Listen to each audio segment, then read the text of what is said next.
है कि कोई समय निकाल करके महाभारत पढ़े। तो अमित शर्मा जी की ये कविता को महाभारत के कुछ कविता के स्वर में उतारते हुए सबसे पहले मेरे सभी बड़ों को मेरा प्रणाम, मेरे छोटों को मेरा स्नेह। अर्जुन और कृष्ण का संवाद है और कुरुक्षेत्र का एक रणभूमि में है। सबसे पहले आप सबके मस्तिष्क में एक छवि बनाना चाहूँगा। कुरुक्षेत्र के रणभूमि में एक तरफ पांडवों का सैन्य बल और एक तरफ कौरवों का सैन्य बल।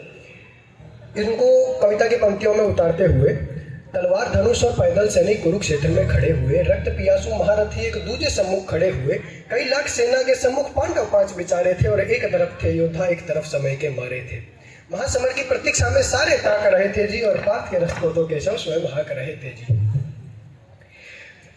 पार्थ के रथ को तो स्वयं केशव हाक रहे थे जी। रणभूमि के सभी नजारे देखने में कुछ खास लगे। माधव ने अर्जुन को देखा, अर्जुन उन्हें उदास लगे।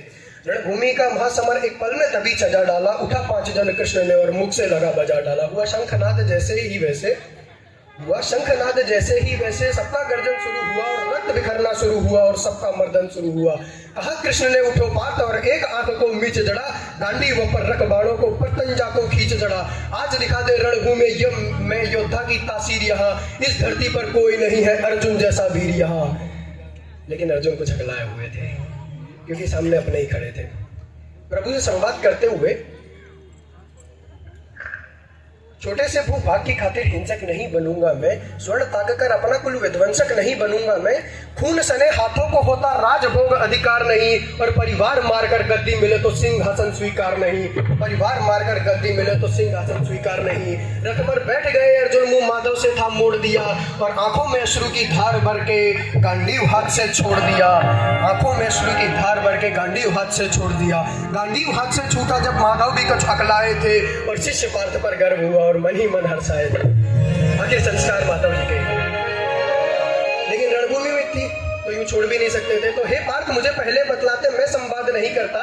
तुम सारे भाइयों की खातिर मैं कोई विवाद नहीं करता। पांचाली के तन पर लिपटी साड़ी खींच रहे थे वो, दोषी वो भी उतने ही है, जबड़ा भींच रहे थे वो। योद्धा उतरे बैठे थे, कोई दो टूक नहीं बोले। और पात्र वधु को नग्न देख क्यों गंगा पुत्र नहीं खोले। पात्र वधु को नग्न देखकर क्यों गंगा पुत्र नहीं खोले।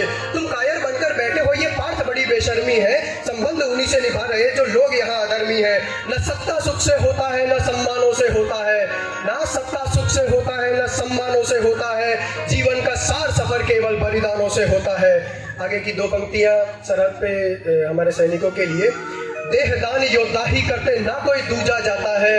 देहदान योद्धा ही करते, ना कोई दूजा जाता है। और रणभूमि में वीर मरे तो शव भी पूजा जाता है। रणभूमि में वीर मरे तो शव भी पूजा जाता है। कुछ समझ गए अर्जुन और कुछ थे असमंजस में, और असमंजस में पूछते हुए, जीवन मृत्यु का है माधव, मुझको जीवन दान बताओ। काम क्रोध की बात हो करते, मुझको उत्तम काम बताओ। और खुद को ईश्वर कहते हो तो पहले अपना नाम बताओ। इतना सुनते ही माधव का धीरज पूरा डोल गया, और 3 लोगों का स्वामी फिर बेहद गुस्से में बोल गया। यदा यदा ही धर्मस्य ग्लानिर्भवति भारत, अभ्युत्थानमस्य तदात्मानं कृतार्थम्, परित्राणाय साधूनां विनाशाय चतुष्टयां, धर्मसंस्थापनार्थाय संभवामि युगे युगे। कान खोलकर सुनो पार्थ, मैं ही त्रेता कर रहा हूँ। कान खोलकर सुनो पार्थ, मैं ही त्रेता कर रहा हूँ। कृष्ण मुझे सब कहते हैं, मैं द्वापर का घनश्याम हूँ। रूप कभी नर नारी का रट के मैं ही केश बदलता हूँ। धर्म बचाने की खातिर मैं अनगिन वेश बदलता हूँ। विष्णु जी का 10 रूप में परशुराम मत वाला हूँ। नाग कालिया के फन पे मैं मर्दन करने वाला हूँ। बाकासुर और महिषासुर को मैंने जिंदा गाड़ दिया, और नरसिंह बनकर धर्म की खातिर हिरण्याकश्यप फाड़ दिया। रथ नहीं तनिक भी चलता है, केवल मैं ही आगे बढ़ता हूँ। और गांडीव हाथ में तेरे है, रणभूमि में मैं लड़ता हूँ। गांडीव हाथ में तेरे है, रणभूमि में मैं लड़ता हूँ। इतना कहकर मौन हुए माधव, खुद ही खुद सकुचाए। इतना कहकर मौन हुए, खुद ही खुद सकुचाए केशव। और पलक झपकते ही अपने दिव्य रूप में आए केशव। पलक झपकते ही अपने दिव्य रूप में आए केशव। माँ गीता के ज्ञान से सीधा हृदय पर प्रहार हुआ। माँ गीता के ज्ञान से सीधा हृदय पर प्रहार हुआ। और मृत्यु के आलिंगन हेतु फिर अर्जुन तैयार हुआ। कुरुक्षेत्र की भूमि पे नाच नचाया अर्जुन ने। सारी धरती लाल हुई, कोहराम मचाया अर्जुन ने। बड़े बड़े महारथियों को भी नानी याद दिलाई थी।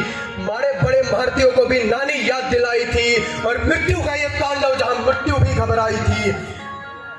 धर्मराज के शीश मुकुट पर, धर्मराज के शीश पर राज मुकुट की छाया थी, पर सारी दुनिया जानती थी ये केवल केशव की माया थी, सारी दुनिया जानती थी केवल केशव की माया थी।